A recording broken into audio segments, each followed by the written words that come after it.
نحمده ونصلي ونسلم على رسوله الكريم اما بعد فاعوذ بالله من الشيطان الرجيم بسم الله الرحمن الرحيم قل لا املك لنفسي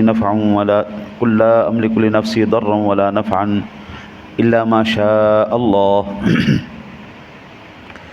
لكل امة اجل اذا جاء اجلهم فلا يستأخرون ساعة ولا يستقدمون۔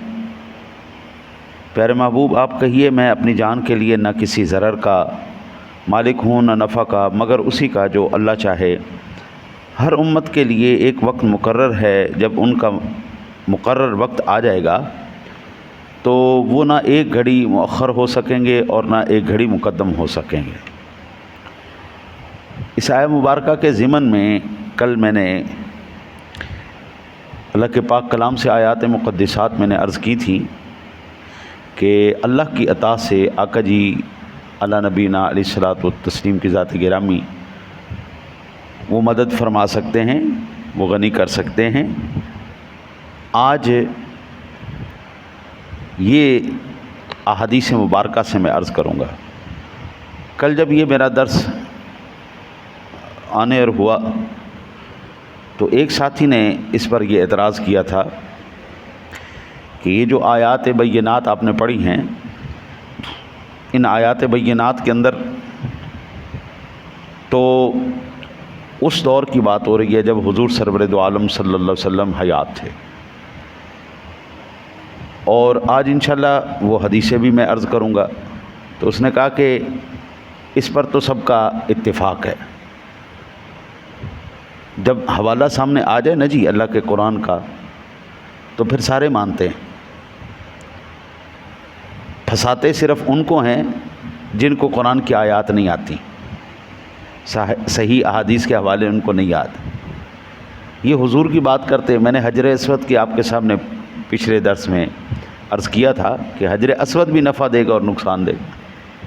کل قیامت والے دن اللہ اس کی آنکھیں اور ہاتھ اللہ تعالیٰ اس کو عطا فرمائے گا حجر اسود کو، اور وہ اپنی آنکھوں سے دیکھے گا کہ کس کس بندے نے، اس کی زبان بھی ہوگی اور وہ کلام کرے گا۔ حجر اسود کلام کرے گا، آنکھیں ہوں گی، بولے گا یا اللہ۔ اور یہ سیاستہ کے اندر موجود ہے، ترمذی شریف کے اندر، ابن ماجہ شریف کے اندر، دیگر بے شمار کتب احادیث کے اندر یہ موجود ہے۔ حضور کی بات کرتے ہیں، حضور نے جن پتھروں کو لمس کیا ہے وہ پتھر بھی کل شفاعت کریں گے، وہ پتھر بولے گا۔ حاجیوں کو حکم ہے کہ وہاں پہ اگر آپ بوسہ دے سکتے بوسہ دیں، اور اگر بوسہ نہیں دے سکتے، اب میں جب وہاں پر گیا ہوں تو پہلے دن صرف ہاتھ لگانے کی سعادت ملی ہے، بوسہ نہیں لے سکے۔ خلقت اتنی 15 لاکھ بندہ ہو اور عمرہ کر رہا ہو تو وہاں پہ کہاں پہ موقع ملتا ہے۔ پھر کیا آقا جی کا بھی طریقہ کار کیا تھا؟ حضور سواری پہ بیٹھ کے آپ نے اپنی لاٹھی شریف، عصا شریف ایسے کیا، بسم اللہ اللہ اکبر، اور اسی کو چوم لیا۔ ہمارے لیے بھی یہی حکم ہے کہ جب رش زیادہ ہو تو وہاں نہیں پہنچ سکتے تو حجر اسود کے سامنے ہو کے کہہ دو بسم اللہ اللہ اکبر، اسی کو چوم لو، اور وہی تمہاری شفاعت کروائے گا۔ 25 30 40 صفوں کے بعد جو مطاف کے بالکل آخری لائن میں ہے، وہ جو استلام کر رہا ہے اس کی شفاعت کرے گا یا نہیں کرے گا؟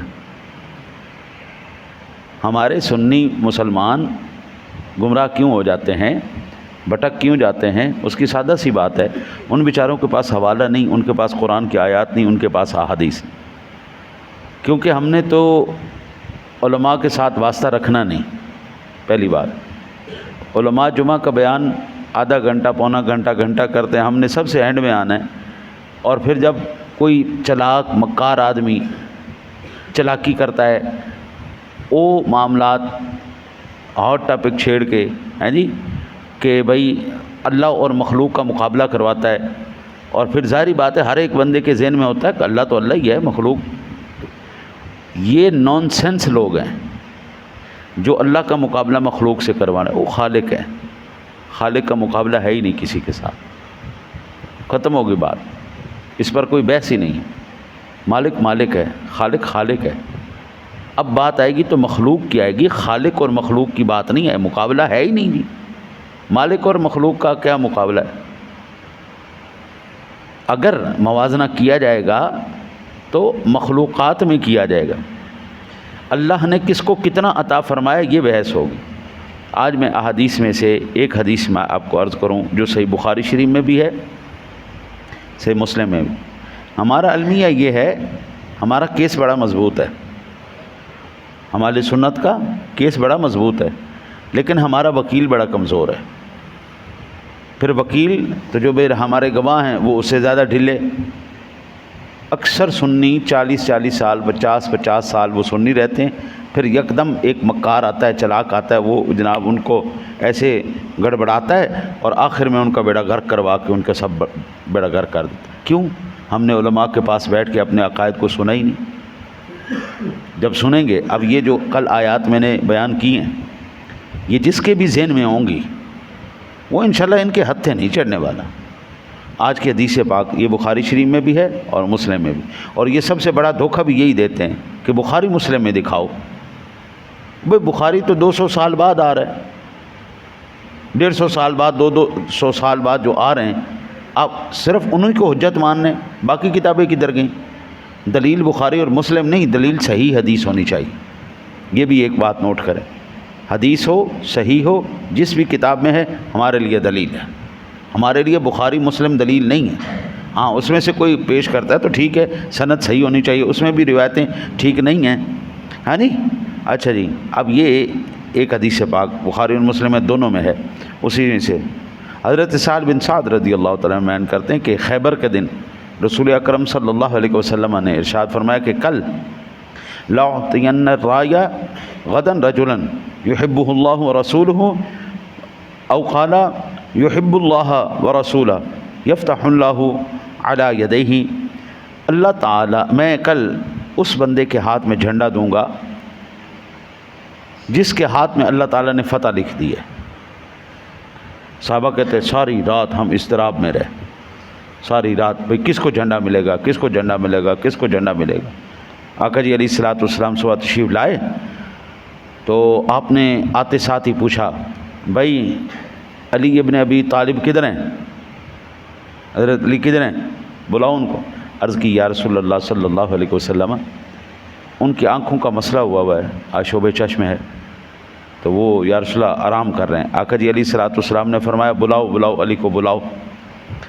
آئے، عرض کی یا رسول اللہ آنکھیں نہیں کھول رہی، آنکھوں میں تکلیف ہے۔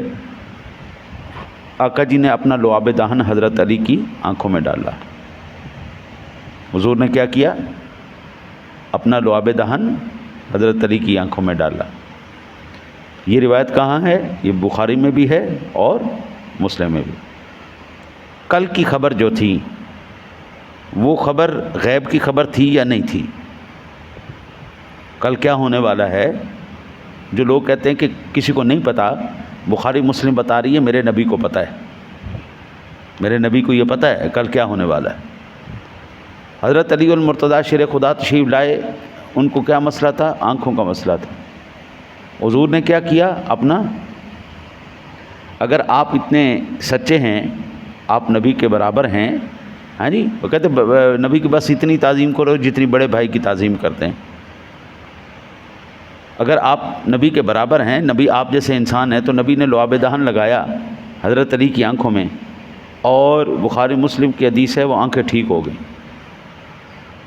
تم بھی اپنی جب بیماری ہوا کرے تو تھوک لگا دیا کرو، اپنی اولاد کی آنکھوں میں لگا دیا کرو، بیوی کی آنکھوں میں لگاؤ، اور تمہاری خود اولاد کھڑی ہو کے تمہارے سامنے احتجاج کرے گی، ابا جی آپ کا دماغ تو نہیں خراب ہو گیا، آپ کی تھوک سراسر جراثیم کا مجموعہ ہے، آپ تو مجھے اور بیمار کر دیں گے، تمہاری سانس بھی بدبودار ہے۔ یہ کرونا آیا تھا نا جی، سارے کے منہ کے اوپر چھکو نہیں چڑھا دیا تھا انہوں نے، چڑھاؤ بھائی سارے چھکے چڑھاؤ، سارے منہ بند کر لو، تمہاری ساواں بھی گندیاں نے، اور قریب نہیں کھڑا ہونا، ہاتھ نہیں ملانا، تمہارا ہاتھ ملانا بھی بیماریاں پھیلاتا ہے۔ پوری دنیا کے اندر یہ ہوا کہ نہیں ہوا؟ آقا جی نے لعاب دہن ڈالا، آنکھیں ٹھیک ہو گئی۔ میرے آقا جی اعلیٰ نبینا علیہ الصلوۃ والسلام کی ذات گرامی نے حضرت علی المرتضیٰ شیر خدا کو جھنڈا عطا فرمایا. تو آقا جی علیہ الصلوۃ والسلام نے جب جھنڈا دیا فرمایا جاؤ اپنی مہم میں جاؤ اور کامیاب ہو کے آؤ.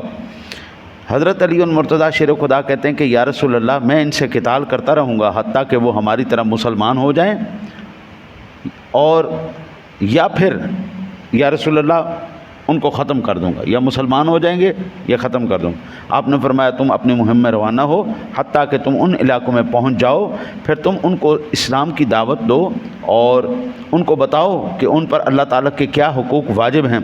اللہ کی قسم اگر اللہ تمہاری وجہ سے کسی ایک شخص کو ہدایت دے دے تو یہ تمہارے لیے سرخ اونٹوں سے بھی زیادہ بہتر ہے، سرخ اونٹوں سے بھی زیادہ بہتر ہے. اب یہ حدیث پاک ہمیں بتا رہی ہے اور رسول اللہ صلی اللہ علیہ وسلم نے نفع دیا یا نہیں دیا، غیب کی خبر دی یا نہیں دی. اور یہ حدیث پاک پکی سندن بالکل ٹھیک، بخاری مسلم کے حدیث پاک. اچھا جی، دوسری حدیث پاک یہ المعجم الکبیر کے اندر بھی موجود ہے، مسند ابی یعلا کے اندر بھی موجود ہے، دلائل النبوہ ابی نعیم کے اندر بھی موجود ہے. حضرت قتادہ رضی اللہ تعالیٰ عنہ کی ذات کرائم، قتادہ بن نعمان بیان کرتے ہیں کہ رسول اللہ صلی اللہ علیہ وسلم کو ایک کمان ہدیہ کی گئی. غزوہ احد کا واقعہ ہے. رسول اکرم صلی اللہ علیہ وسلم کی ذات گرامی نے وہ مجھے ہدیہ فرما دی. حضور نے فرمایا یہ لو.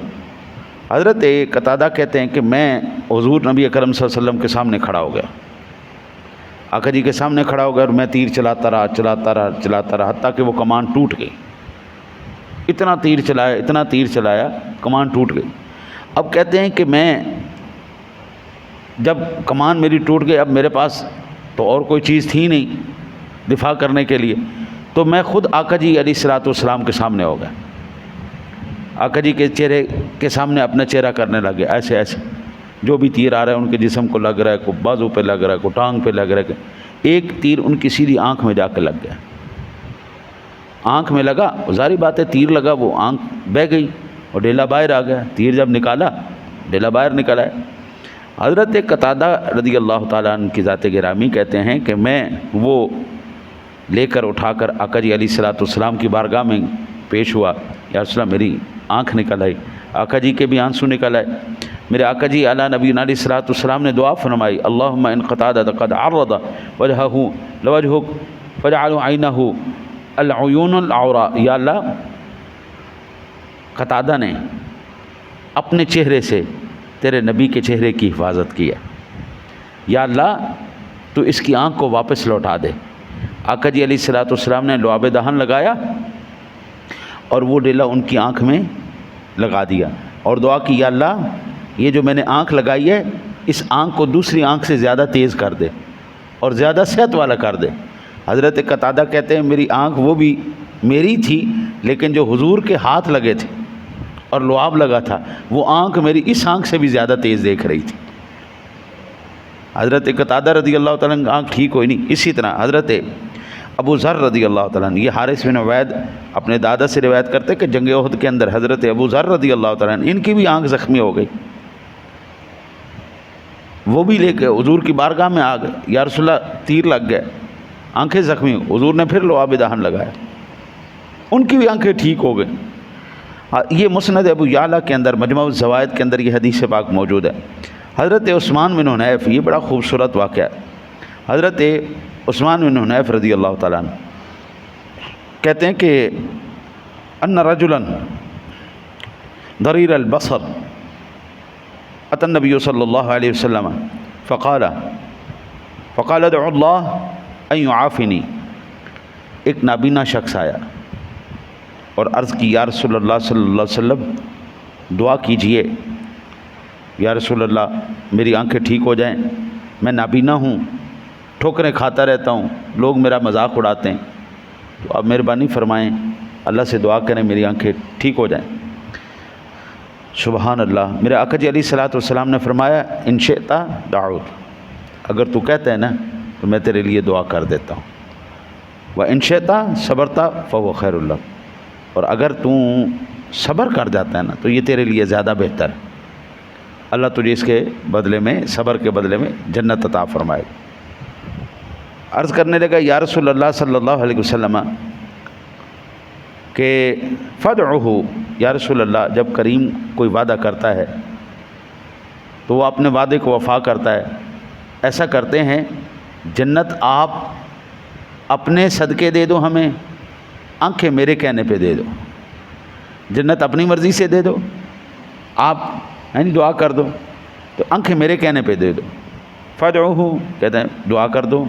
فامرہ ان یتوضا، پھر میرے آقا جی اعلیٰ نبینا علیہ الصلوۃ والسلام کی ذات گرامی نے فرمایا اچھا چل ایسا کر، گھر چلا جا، یتوضا وضو کر. فیحسن وضوءہ، اچھی طرح خوبصورت کر کے بہترین وضو کر. ویدعو بہا ھذا الدعاء، پھر یہ دعا کرنا، دعا دو نفل پڑھ، جا کے وضو کر، نفل پڑھ، پھر یہ دعا کرنا.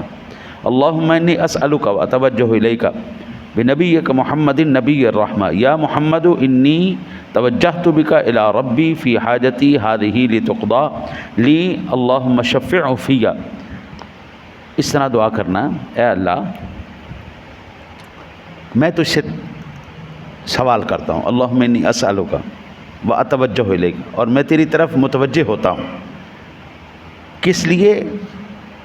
واتوجہ الیک بنبیک محمد نبی الرحمہ، تیرے نبی جناب محمد الرسول اللہ صلی اللہ علیہ وسلم کے وسیلے سے.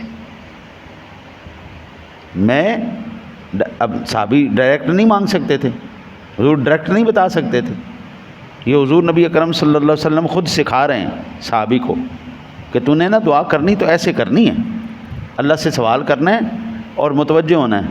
اور یہ سیاستہ کے اندر حدیث پاک موجود ہے، ترمذی شریف کے اندر موجود ہے، مسند امام احمد کے اندر موجود ہے، ابن ماجہ شریف کے اندر موجود ہے، بے شمار یہ حدیث کے اندر یہ دعا موجود ہے. واتوجہ الیک بنبیک محمد النبی الرحمہ، ہاں جی میں تیرے نبی رحمت جناب محمد الرسول اللہ صلی اللہ علیہ وسلم کے وسیلے سے تیرے سے سوال کر رہا ہوں. پھر یہ کہنا یا محمد انی قد توجہت بک الی ربی فی حاجتی ہذہ لتقضی لی حاجتی. اے محمد صلی اللہ علیہ وسلم، یا رسول اللہ صلی اللہ علیہ وسلم، آپ بھی اللہ سے ذرا دعا کر دیں نا جی. یا رسول اللہ آپ بھی ذرا سفارش کر دیجئے نا اپنے رب سے، میری اس بیماری کو دور کر دے. اللہم فشفع فیہ، صحابی کہتے ہیں میں دعا کرتا رہا، جیسے میں نے دعا کر کے ایسے ہاتھ پھیرے نا، اللہ تعالیٰ نے میری آنکھوں کی بینائی عطا فرما دی. اب وہ حضور کے سامنے نہیں ہیں، وہ گھر میں ہیں. اچھا جی، اب یہاں تک آپ لوگوں کے ذہن میں بات کلیئر ہو گئی. قرآن پاک سے کل میں نے دلائل بیان کی، آج حدیث پاک سے بیان کی. یہ کہانی سمجھ کے یاد رکھیں گے، حدیث پاک آپ کو بڑی اچھی طریقے سے یاد رہ جائے گی. حضرت قتادہ کا واقعہ، یہ نابینے صحابی کا واقعہ، اور حضرت ابو ذر کا واقعہ، حضرت سہل کا واقعہ، یہ آپ جب یاد رکھیں گے نا قبلہ، انشاءاللہ تعالی العزیز آپ کو ہلانے والا کوئی نہیں. اب 1 منٹ کے اندر، 1 گھنٹے کے اندر، 1 دن کے اندر سارا علم نہیں سکھایا جا سکتا. تھوڑا کر کے عقائد کو مضبوط کیا جاتا ہے. آپ اس کو سمیٹتے جائیں گے. آپ جو بات سنیں یہاں سے، میں جب بھی بات کرتا ہوں مکمل حوالے کے ساتھ، مکمل تصدیق کے ساتھ بات کرتا ہوں. آپ بلا جھجک سنائیں آگے، بالخصوص اپنی بیٹیوں کو، اپنی بیوی کو، اپنے گھر والوں کو لازمی یہ سنائیں. جتنا بھی آپ کے ذہن میں درس آتا ہے، صرف آپ لوگوں کے عقیدوں کی حفاظت کی ضرورت نہیں، ان کے بھی عقیدوں کی حفاظت کی ضرورت، خواتین کے بھی جو ہے عقیدوں کی حفاظت کی ضرورت ہے. اس وقت انتہائی خطرناک صورتحال ہو چکی ہے، ہر طرف سے عقائد کے اوپر حملہ کیا جا رہا ہے، سوچ کے اوپر، نظریات کے اوپر حملہ کیا جا رہا ہے. دعا کرو اللہ تعالیٰ جب تک ہمیں زندہ رکھے حضور کی سچی غلامی نصیب فرمائے. اللہم صلی علی سیدنا و مولانا محمد